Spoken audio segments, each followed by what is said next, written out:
Press మిత్రులకు నమస్కారాలు. Electronic media, print మీడియాకు సంబంధించినటువంటి సోదరులకు పేరు పేరున నా హృదయపూర్వక నమస్కారాలు. ఈరోజు వేములవాడలో బీఆర్ఎస్ శ్రేణులను సమాయత్తపరచుకోవడానికి లేదంటే సరైన ప్రోగ్రాంలో ఓటర్ లిస్టుల సవరణ పైన వాళ్ళకు సంబంధించినటువంటి సమావేశంలో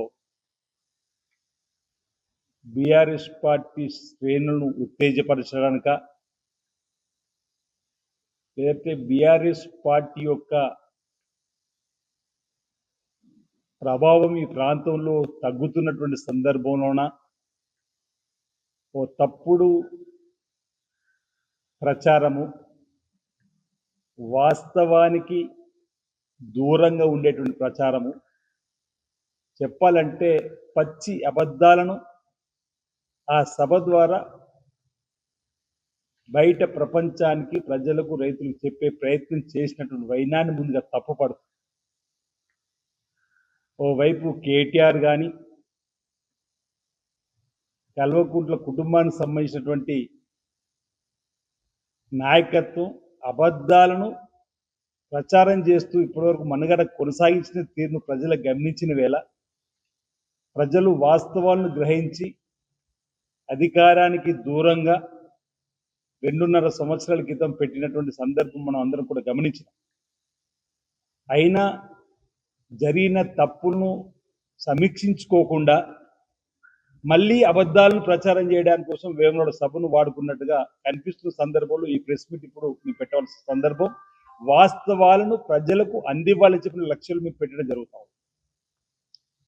వేములవాడకు వచ్చి వారు పెట్టే సమావేశంలో మా అయాంలో కాని అభివృద్ధి పనులు రాజన్న ఆలయానికి జరుగుతుంది, వేలాడ పట్టణ జరుగుతుంది, బ్రిడ్జిని మీరు చేయలేకపోయి మీరు చేస్తుండ్రు, అభినందనలు చెప్పి వాళ్ళకి ప్రసంగాన్ని ప్రారంభం చేస్తారు అనుకున్నాం. వాళ్ళ కళ్ళ ముందు ఇంత అభివృద్ధి జరుగుతున్నా ఇదేమి పట్టించుకోకుండా 6 గ్యారంటీలలో 5 గ్యారంటీలు అమలు అవుతున్నప్పటికీ 6వ గ్యారంటీని ఇప్పుడు పెన్షన్లు ఇచ్చేటువంటి సందర్భం ప్రారంభం చేసే క్రమంలో అటు రేవంత్ రెడ్డి గారిని గౌరవ ముఖ్యమంత్రి వ్యక్తిగతంగా కేటీఆర్ విమర్శించేటువంటి వైనం కానీ, ఇక్కడ మేము బాండ్ పేపర్ రాసిచ్చేదో ప్రజలకు హామీలు అమలు చేయలేని చెప్పినటువంటి పచ్చి అబద్ధాన్ని మాట్లాడినటువంటి మాటలు మీకు తప్పుపడతా ఉన్నాయి. 5 గ్యారంటీలు అమలు చేసాం ఈ 2.5 సంవత్సరాలు, ఇంకో గ్యారంటీ అమలు చేయబోతున్నాం. వీళ్ళేదో దాచిపెట్టిపోయినట్టు, మేమేదో పనిచేయలేనట్టుగా మాట్లాడే మాటలు. అరే ఆ రోజుల్లో 75,000 కోట్ల అప్పులు ఉన్నటువంటి రాష్ట్రాన్ని 2014 మీకు అప్పచెప్తే సంవత్సరానికి 6,000 వడ్డీ అసలు కట్టుకోమని మీ 10 ఏళ్ల పరిపాలనలో 8 లక్షల కోట్ల అప్పులు తీసుకుపోయారు. ఏం చేసిరో 75 ఏళ్ళ కాంగ్రెస్ పార్టీ నాయకత్వం. ఆ 75 ఏళ్లలో 12 మంది ముఖ్యమంత్రులు పరిపాలించి 75,000 కోట్ల అప్పుల్లో నిర్మాణాలు, బహుళార్థక ప్రాజెక్టులు చేసినటువంటి శ్రీశైలం కానీ, నాగార్జున సాగర్ కానీ, ఎస్ఆర్ఎస్పి కానీ, జూరాల కానీ, ఎంఎండి కానీ, ఎల్ఎండి కానీ, ఈ విధంగా అనేకమైన ప్రాజెక్టులు నిర్మాణం చేసి అనేక సంక్షేమ కార్యక్రమాలు అందిస్తూ 75,000 కోట్ల అప్పు మాత్రమే చేసి ఇన్ని సంభాళించినటువంటి పరిస్థితి ఆనాడు కాంగ్రెస్ అయితే, మీ చేతుల్లో 2014లో ఇస్తే ఒకే ముఖ్యమంత్రి మీ ఒకటే పార్టీ 8 లక్షల కోట్ల అప్పులు చేశారు. ఏం చేసిరా ఇళ్ళని మేము గొప్ప చెప్పుకుంటాం. కాళేశ్వరం కట్టినాను, ఉందా కాళేశ్వరం? కుంగైపోయింది, చుక్క నీళ్ళకి తీసుకోలేదు. అంటే మీ అవినీతి అక్రమాలకు సంబంధించిన అంశం. అయినా సంక్షేమాన్ని రేవంత్ రెడ్డి గారు ఆపకుండా చేస్తుంటూ, అభివృద్ధిని ఆపకుండా చేస్తుండ్రు. ఈ క్రమంలో ఇక్కడ వాస్తవాలకు అవాస్తవాలను వేగంగా రాజకీయాల్లోకి తీసుకురావాలని చెప్పడానికి కోసం చేసే ప్రయత్నాన్ని ఏది చేసిన దాన్ని ఖండించే క్రమంలో పెద్దలు జీవన్ రెడ్డి గారి ప్రసంగం టోటల్ వాస్తవానికి దూరంగా ఉంది. ఆయన బహుశా బీఆర్ఎస్లోకి పోయింది 2 మాసాలు అవుతుందో లేదో. వరద కాల్వ జీవనదిలా ఉంది కేసీఆర్ ఆలోచన అంటున్నారు. ఈ ఏమనాలో మాకు అర్థమవుతుంది. మీరు అభిమానించే వైఎస్ఆర్ గారి చొరవతోటి, నేను అభిమానించే నాయకుడు వైఎస్ఆర్ గారి చొరవతోటి వరద కాల్వ పూర్తి చేసుకున్నాం. 2012లో ఎస్ఆర్ఎస్పి ద్వారా వరదకాలు నీళ్లు తీసుకుని వచ్చినాం. ఈరోజు మీరు ఏమంటున్నారు? వరదకాలు జీవనదిలా ఉంది, కేసీఆర్ గారి ఆలోచన అంటున్నారు. వైఎస్ఆర్ గారి ఆత్మ ఘోషిస్తుందని భావిస్తున్నాను మీ మాటలకు, మీ వాక్యాలకు. వరదకాలు నిర్మాణం చేసినప్పుడు ఇదే బీఆర్ఎస్ నాయకులు తెలుగుదేశం ఉన్నప్పుడు ఎందుకు ఈ వరదకాలువ బొందలగడ్డ కోసమా అన్నప్పుడు మీరు వారికి వ్యతిరేకంగా విమర్శించి ఈరోజు వైఎస్ఆర్ రైతుల కోసం వరదకాలు నిర్మాణం చేస్తుంటూ ఎస్ఆర్ఎస్పి ద్వారా చెప్పని అనేక మార్లు ఈ నాయకుల తీరును మీరు ఖండించిన మీరు ఈరోజు వరదకాలువ జీవనదిలో ఉంది, దానికి కేసీఆర్ గారి రూపము ఆలోచన చెప్పంటే జీవన్ రెడ్డి గారు మిమ్మల్ని ఏమనాలని అడుగుతాం. ఇది వాస్తవాలకు దూరంగా మీ ప్రసంగం కాదా అని అంటున్నాను. వాస్తవం వైఎస్ రాజశేఖర్ గారు ఉన్నప్పుడు వరదకాలు నిర్మాణం అయింది. 2012 సంవత్సరంలో వరదకాలలో ఎస్ఆర్ఎస్ ద్వారా నీళ్ళు తీసుకుని వచ్చింది. కాళేశ్వరం నుంచి మీరు తీసుకొచ్చినామంటారు, అది రివర్సింగ్ పంపింగ్ ద్వారా పంప్ హౌజులు కడితే కట్టిరో మీరు. కానీ ఇప్పుడు ఆ కాళేశ్వరం ఎక్కడుందో అంటున్నా. కాళేశ్వరం కుంగిపోయింది, ఆయన ఒకటి పగిలిపోయింది. ఇంత అసమర్థత ప్రభుత్వాన్ని చూడలేను, ఎందుకు ఈ 2.5 సంవత్సరాలు నిర్మాణం చేయాలంటున్నారు.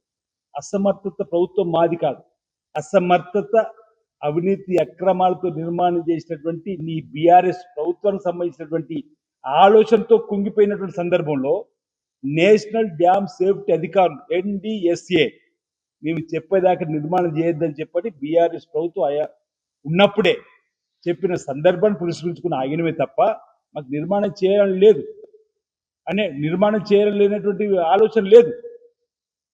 నిర్మాణం చేయాలని ఆలోచన ఉన్నప్పటికీ కూడా NDSA మీకు చెప్పేదాకా మీరు నిర్మాణం చేయకూడదు అంటేనే ఇప్పటిదాకా ఆయన ఇప్పుడు అనుమతులు వస్తుంటే నిర్మాణం చేయాలని చెప్పిన ప్రయత్నం చేస్తుంది. ఒకవేళ అడావుడిగా మీరు నిర్మాణం చేస్తే మళ్ళీ కూలిపోతే మళ్ళీ ఈ ప్రభుత్వం పైన బదనం చేసే పరిస్థితి. కాబట్టి నేషనల్ డ్యామ్ సేఫ్టీ అధికారులకు సంబంధించినటువంటి ఆదేశాలు రావాలని చెప్పనేటువంటి ఆలోచనతో మేము ముందుకు పోయి ప్రయత్నం చేస్తున్నాం తప్ప మేము నిర్మాణం చేయకూడదని చెప్పని రైతులు వ్యతిరేకంగా ప్రభుత్వం తీసుకునేటువంటి ఆలోచన చేయని సందర్భం. ఈరోజు తుమ్మిడి అట్టి గురించి కూడా వారు అవాస్తవం చెప్పి ప్రయత్నం చేస్తున్నారు. తుమ్మిడి అట్టి ఒక నిర్మాణం జరుగుంటే 100 TMCల పైగా గ్రావిటీ ద్వారా ఎల్లంపల్లి తీసుకొని ఎల్లంపల్లి నుంచి మన ప్రాంతం నీళ్ళు తీసుకుని వచ్చేటువంటి సందర్భం ఉండే.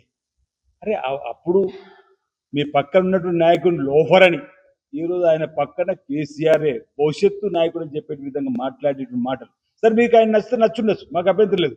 కానీ ఇక్కడ అవాస్తవాలను వేరే నియోజకవర్గంలో చెప్పే క్రమంలో వేములవాడ ప్రాంతంలో పత్తి ఎక్కువ వేసేవారు,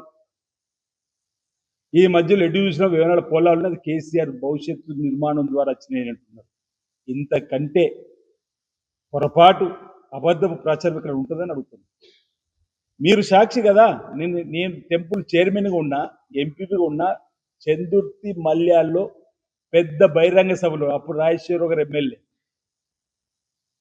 దివంగత మహానేత రాజశేఖర రెడ్డి గారు 1737 కోట్లు ఎల్లంపల్లి ప్రాజెక్టు ద్వారా మన వేరే నియోజకవర్గానికి ఇదే కొడుమేల నారాయణపూర్ మళ్లించమంటున్నవే, అది వైఎస్ఆర్ గారి హయాంలో జరిగిన మాట. వాస్తవంగా అది అంటున్నా. 1737 కోట్లు ఏ కాలంలో మంజూరైనాయి?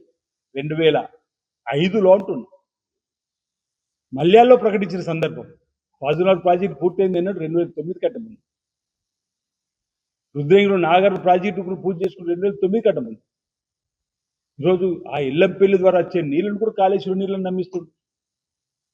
అది ప్రభుత్వం రాకట్టే ముందు కాళేశ్వరం కూలిపోయిందని మీరు ఒప్పుకుంటున్నప్పుడు, అందుకే చుక్కా నీళ్ళు తీసుకోలేనప్పుడు ఎల్లంపల్లి ద్వారా వచ్చినట్ట నీళ్లు, అన్నాడు వరదకాలకు ఎస్ఆర్ఎస్ ద్వారా నీళ్ళు వచ్చినట్ట మీరు అదనంగా రివర్సింగ్ పంపింగ్ చేయడానికి చేసే ప్రయత్నం చేసిరేమో తప్ప ఈ ప్రాజెక్టుల రూపకల్పన కాంగ్రెస్ పార్టీకి సంబంధించింది. ఈరోజు రైతులను తప్పుదో పట్టించే ప్రయత్నం చేస్తూ ఈరోజు రేవంత్ రెడ్డి గారిని వ్యక్తిగతంగా కూడా జీవరెడ్డిగా విమర్శిస్తున్నారు. కంటకుడు అనే పదం వాడుతున్నారు. ఆ 10 ఏళ్లలో ఎవరు కంటకుడు అని ప్రజలు గమనించారే కాబట్టి ఈరోజు ప్రజాపాలన రేవంత్ రెడ్డి గారికి అవకాశం ఇచ్చింది ఇందిరమ్మ రాజ్యం. అసలు కాంగ్రెస్ ఎక్కడుంది? ఇక్కడ ప్రైవేట్ లిమిటెడ్ కంపెనీగా మారింది అంటున్నాడు. అసలు ప్రైవేట్ లిమిటెడ్ కంపెనీ బీఆర్ఎస్ కదా, మీరు చేరినటువంటి పార్టీ ప్రైవేట్ లిమిటెడ్ కంపెనీ. ఇది ప్రజాపాలన అందిస్తున్న కాంగ్రెస్ పార్టీ ఇందిరమ్మ రాజ్యం. ఈరోజు మీ చెమట చుక్కలు కాంగ్రెస్ పార్టీకి అందిస్తే కాంగ్రెస్ పార్టీ అదే స్థాయిలో మీకు పదవులు అందించింది, అనేక సందర్భాల్లో మీకు గౌరవం ఇచ్చింది. ఆ కోణం కూడా చెప్పాల్సిన అవసరం ఉంది కదా అని మేము అడుగుతా ఉన్నాం. మాట్లాడితే రేవంత్ రెడ్డి గారిని వ్యక్తిగతంగా దూషించేటువంటి ప్రయత్నం చేయడం, కాంగ్రెస్ పార్టీని అబాస్పాలు చేసేటువంటి కార్యక్రమం, ఎక్కడుంది కాంగ్రెస్ పార్టీ అనేటువంటి మాట మాట్లాడంటే మీరు లేకపోతే కాంగ్రెస్ పార్టీ లేనట్ట అని అడుగుతా ఉన్నాను. కాంగ్రెస్ పార్టీ ఇందిరమ్మ రాజ్యం, కాంగ్రెస్ పార్టీ ఐడియాలజీ సిద్ధాంతాల ప్రకారంగా ఈరోజు ముందుకు పోతున్నటువంటి తరుణంలో ఈ ప్రాంతంలో కాంగ్రెస్ పార్టీ గెలుపొందిన తర్వాత రాజన్న ఆలయ అభివృద్ధి కానీ, బ్రిడ్జిల నిర్మాణాలు కానీ, రోడ్డు వెడల్పు సంబంధించిన కానీ, ఇరిగేషన్ ప్రాజెక్ట్ సంబంధించి మీరు కలిగొడ సూరం ప్రాజెక్టు కాంగ్రెస్ పార్టీలో కూడా వచ్చిండ్రే. మరి బీఆర్ఎస్ హయాంలో కాకపోతే మీరు కూడా ధర్నాలు మాతో పాటు కలిసి చేసినమే. ఈరోజు అక్కడ యుద్ధ ప్రాతిపదికన పనులు జరుగుతున్నాయి లేదా ఇది కూడా మీరు కేసీఆర్ ఖాతాలు వేస్తే ఎట్లా అంటున్నా. ఇది రేవంత్ రెడ్డి గారి ఖాతాలో వేల రాజన్న ఆలయ అభివృద్ధి రేవంత్ రెడ్డి గారి చొరవతో జరుగుతుంది. రోడ్డు వెడల్పు రేవంత్ రెడ్డి గారి చొరవతో జరుగుతుంది. బ్రిడ్జిల నిర్మాణం రేవంత్ రెడ్డి గారి చొరవతో జరుగుతుంది. కలిగొట్ట సూరమ ప్రాజెక్టు దగ్గర 43,100 ఎకరాలు నీరు ఇచ్చేటువంటి ఇరిగేషన్ ప్రాజెక్టు పనులు వేగవంతంగా రేవంత్ రెడ్డి గారి చొరవతో జరుగుతుంది. రేవంత్ రెడ్డి ఖాతాలో, కాంగ్రెస్ పార్టీ ఖాతాలో ఈ పనులను జరుగుతూ ఉన్నాయి.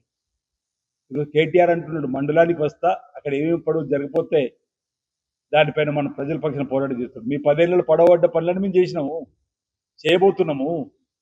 మీరు వచ్చి మీ నాయకులతో సంభాషించుకొని పోవడే తప్ప ఒకవేళ నిజంగానే ప్రజలకు సంబంధించిన పనులు చెప్పండి. మీలాగా ప్రజా సమస్యలు ఉంటే వెన్ను చూపి పారిపోయే వాళ్ళకు కాదు. ఆ 10 ఏళ్లలో పడవడ్డ పనులపైన మేమేది ప్రశ్నించే గొంతుకులమే ఆనాడు అనేక రీతిలో ప్రజాస్వామిక పంతాలో మేము యుద్ధం చేసినాము. దానికి అనుగుణంగా ఈరోజు అన్ని పనులు ఒకటి తర్వాత ఒకటి చేసుకుంటూ వస్తున్నాం. భవిష్యత్తులో కూడా అన్ని పనులు మీ హయాంలో కాని పనులు మా ప్రాంతంలో చేసి ప్రజల ఆమోదాన్ని పొంది రాబో రోజుల్లో మళ్ళీ కాంగ్రెస్ పార్టీ ఇక్కడ సిరిసిల్లాలో, తెలంగాణ రాష్ట్రంలో కూడా మళ్ళీ అధికారులకు వస్తుందన్న మాట సందర్భంగా చెప్తూ తెలంగాణ ఉన్నటువంటి ప్రజానికానికి కానీ, ఈ రాజన్న సిరిసిల్ల జిల్లా ఉన్న ప్రజానికానికి, వేములో ఉన్నటువంటి ప్రజానికానికి కానీ ఈ రోజు వారి సభ ద్వారా పచ్చి అబద్ధాలను ప్రచారం చేసే క్రమంలో ప్రజలను డైవర్షన్ పాలిటిక్స్ లోకి తీసుకుపోయే సందర్భంలో ప్రజలను చైతన్యవంతం చేయడానికి కోసం చేసేటువంటి ప్రయత్నంలో భాగంగా ఈ ప్రెస్ మీట్ ద్వారా నేను వాస్తవాలు చెప్పే ప్రయత్నం చేస్తున్నా. ఇది ప్రజాపాలనలో కాంగ్రెస్ పార్టీ పేదల కోసం ఆ రోజు డబుల్ బెడ్రూమ్ అన్నారు, ఒక్క డబుల్ బెడ్రూమ్ లేవు. ఆనాడు డబుల్ బెడ్రూమ్ లేవని ఆ బీఆర్ఎస్ ప్రభుత్వాన్ని తిట్టినటువంటి జీవన్ రెడ్డి గారు ఈరోజు బీఆర్ఎస్ను వెనుకేసుకొచ్చే ప్రయత్నం చేస్తూ ప్రజాపాలన అందిస్తున్న కాంగ్రెస్ పార్టీని విమర్శించే ప్రయత్నం చేయడం, వ్యక్తిగతంగా విమర్శించే ప్రయత్నం చేయడం ఇది సబబు కాదన్నమాట సందర్భం చెప్తూ ఈ నియోజకవర్గానికి ఎల్లపెల్లి ద్వారా వచ్చేటువంటి నీటికి సంబంధించిన కాలువలు 1737 కోట్లు 2005 వైఎస్ రాజశేఖర గారు మంజూరు చేసే సందర్భాన్ని చెప్పే ప్రయత్నం చేస్తూ ఆ దానిలోని మెయిన్ కాలువలు లేని ఫాజుల్ ప్రాజెక్ట్ నిర్మాణం చేసుకున్నాం, చంద్రుల ప్రాజెక్ట్ నిర్మాణం చేసుకున్నాం, మరిపల్లి దగ్గర నిర్మాణం జరుగుతూ ఉన్నాయి. ఇప్పుడు మీ హయాంలో ఎక్కడ కూడా ఒక ప్రాజెక్టు పూర్తి అయిన ఆలోచన రాలేదు. రుద్రంగి కలిగొడు సూరమ దగ్గర కూడా పనులు చేసుకుంటాం. ఈ విధంగా ప్రజాస్వామ్యంలో కాంగ్రెస్ పార్టీ సేవలు మొదటి నుంచి ప్రాంతంలో ఉన్నాయి. భవిష్యత్తులో కూడా నేను రేవంత్ రెడ్డి గారి ఖాతాలోనే భవిష్యత్తు రచింతో కేసీఆర్ ఖాతాలు వేసినట్టే ఉన్నారు. రాజా నాలే మీరు నా లగ్గం ఇక్కడే అన్నాడు కేసీఆర్ గారు. ఏటా 100 కోట్లు ఇస్తున్నాను, అన్నా పైసలు ఇచ్చిన్నాను, ఎందుకు ఇంకా దబాయింపులో ఉంటున్నా. అరే మేము మా తప్పైంది మహాప్రభు, మా ఆయాంలో మీరు చేయలేని పనులు మీరు చేస్తున్నారు సంతోషం అని చెప్పి అభినందించాల్సింది పోయి కాంగ్రెస్ పార్టీ నిందించడం మీరు పెట్టుకోండి. సర్ అనే కార్యక్రమం ద్వారా ఓటర్ లిస్టు సవర్లో పొరపాటు జరుగుతూ ఉంది. ఆ పొరపాటును మన సర్వే జాగ్రత్తగా ఉందామని చెప్పాలి. మీనాక్షి నటరాజుకు సంబంధించినటువంటి అంశంలో కేంద్ర ప్రభుత్వం ఎందుకు మీరు తప్పుపడుతులేరు అంటుంది. దీది అని ఆప్యాయంగా మరి రేవంత్ రెడ్డి గారు పిలుచుకునేటువంటి మీనాక్షి నటరాజు అన్యాయం జరిగితే ఈరోజు దేశవ్యాప్తంగా కూడా మీనాక్షి నటరాజు ప్రదేశ్ కాంగ్రెస్ కమిటీ ఒకటే కాదు, గౌరవ రేవంత్ రెడ్డి ఒకటే కాదు, రాహుల్ గాంధీ గారు, మల్లికార్జున్ ఖర్గే, యావత్ మీ అందరం కూడా ఈరోజు ఎన్నికల కమిషన్ ముందు భారతీయ జనతా పార్టీ ప్రభుత్వ తీరుకు నిరసనంగా మీ కార్యక్రమం నిర్వహిస్తుంటే బీఆర్ఎస్ పార్టీ ఎందుకు బీజేపీని ఒక మాట పల్లి తనడలేదని అంటున్నారు. ఏదో కేటీఆర్ ఒక తూతు మంత్రంగా మీనాక్షి నటరాజన్ గారి నామినేషన్ తిరస్కరించిన పొరపాటు అని చెప్పి అనడం తప్ప ఈరోజు ఎందుకు భారతీయ జనతా పార్టీ నిలదీసేటువంటి ప్రయత్నం చేస్తుంది. భారతీయ జనతా పార్టీ ప్రమాదకరమైనటువంటి పార్టీగా ప్రభుత్వంగా మారుతున్నటువంటి సందర్భంలో ఒక ఫివికాల్ ఒప్పందంలో మీరు అందరు బీజేపీ బీఆర్ఎస్ కూడా ఉండి ఈరోజు మీరు ప్రచారంలో చేసుకునేటువంటి కార్యక్రమం సరే, మీ కార్యకర్తలు ఉత్తేజపరుచుకుని మాట్లాడుకునే మాటలు మీరు చేసుకున్నటువంటి వాస్తవాలకు దగ్గరగా ఉండేటువంటి చెప్పుకుంటే పనులు ఈ విధంగా అవాస్తవాలను ప్రచారం చేసి ఈ తరం ప్రజలు నమ్మేటువంటి అవకాశం ఉంది కాబట్టి జీవన్ రెడ్డి గారి మాటలు ప్రధానంగా ఈ తరం ప్రజలు నమ్మే అవకాశం ఉంది కాబట్టి నేను ఈ విధంగా ప్రెస్ మీట్ ద్వారా వాస్తవాలు చెప్పే ప్రయత్నం చేస్తున్నా. ముమ్మాటికి వరదకాలం నిర్మాణం జరిగింది వైఎస్ రాజశేఖర హయాంలో. 2012లో ఎస్ఆర్ఎస్పి ద్వారా నీటిని ఈ ప్రాంతానికి తీసుకొచ్చిన సందర్భం చెప్పి ప్రయత్నం చేస్తున్నా. ఎల్లంపల్లి ప్రాజెక్ట్ నిర్మాణం చేసింది వైఎస్ఆర్ హయాంలో, కాంగ్రెస్ పార్టీ హయాంలో. అక్కడి నుంచి రుద్రంగిలోని కలిగొండ సూరవ ప్రాజెక్టు వరకు 1737 కోట్లు మంజూరు చేసింది 2005 చందూర్ మండలం మల్యాల్లో. ఆ సభలో మీరు కూడా పాల్గొన్నారు. వాస్తవాలు ఈ విధంగా ఉంటే మీరు వీటిని కేసీఆర్ ఖాతాలు వేసే ప్రయత్నం చేస్తున్నారు. అందుకే అంటున్నా, వైఎస్ఆర్ గారి ఆత్మ ఘోషిస్తుంది ఏమంటున్నా. నా అభిమాన నాయకుడు మీరు అంటున్నారు, నా అభిమాన నాయకుడు వైఎస్ఆర్ అంటున్నా. అందుకే ఈ మాట చూసినా మరో భయం ఏమేస్తుందంటే, రేవంత్ రెడ్డి గారి ఖాతాలు ఉండవలసిన వేళ రాజనాలే కూడా వాళ్ళు చేసిరని చెప్పే ప్రమాదం ఉందేమో అనేటువంటి ఆలోచనతో ఈరోజు ప్రజలను అప్రమత్తం చేసే విధంగా ఈ ప్రయత్నం మేము చేస్తా ఉన్నాం. ప్రజలందరూ కూడా విజ్ఞులు, రైతులందరూ విజ్ఞులు. ఎవరి అయాంలో ఏం జరిగిందో కూడా తెలుసు. ఆ 10 ఏళ్లలో వేములవాడ వెనుకబడిపోయింది. వెనక్కి పడినటువంటి వేములవాడను ముందుకు తీసుకుపోయిన ప్రయత్నం ఈ 2.5 మాసాల్లో జరుగుతుంది.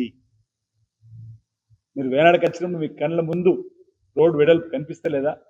మీ కళ్ళ ముందు బ్రిడ్జి పని కనిపిస్తలేదా? మీ కళ్ళ ముందు వేనాడు రాజన్న ఆలయ అభివృద్ధి కనిపిస్తలేదా అని అడుగుతా ఉన్నా. అది వాస్తవాలను ప్రజలు గ్రహిస్తారు. వేనాడు నియోజకవర్గ ప్రజలు విజ్ఞులు. ఈరోజు వేములవాడలో బీఆర్ఎస్ సమావేశంలో మాట్లాడినటువంటి యొక్క వక్తలు, నాయకుల యొక్క తీరు, వాస్తవాలను మీరు గమనించండి. అవాస్తవాలను ఈరోజు మీరు చెప్పేటువంటి గమనించి వారికి తగిన రీతిలో భవిష్యత్తులో మీరు బుద్ధి చెప్పే విధంగా ఉండాలని చెప్పండి. అమావాస్యకు పుణ్యంకి వచ్చినప్పుడు కూడా మాట్లాడే ప్రయత్నం చేస్తున్నారు. అందుకే ఈరోజు బాధేసి వాస్తవాలను చెప్పే ప్రయత్నం చేస్తున్నాం. ప్రజలు విజ్ఞులు. మీ ద్వారా ప్రెస్, ఎలక్ట్రానిక్ ప్రింట్ మీడియా ద్వారా మేము జరిగినటువంటి వాస్తవాలను చెప్పే ప్రయత్నం ఈ ప్రెస్ మీట్ ద్వారా చేయడం జరుగుతుంది. ప్రజలందరూ కూడా గమనిస్తారని చెప్పి గమనించాలని చెప్పి సందర్భంగా కోరుతా ఉన్నాను.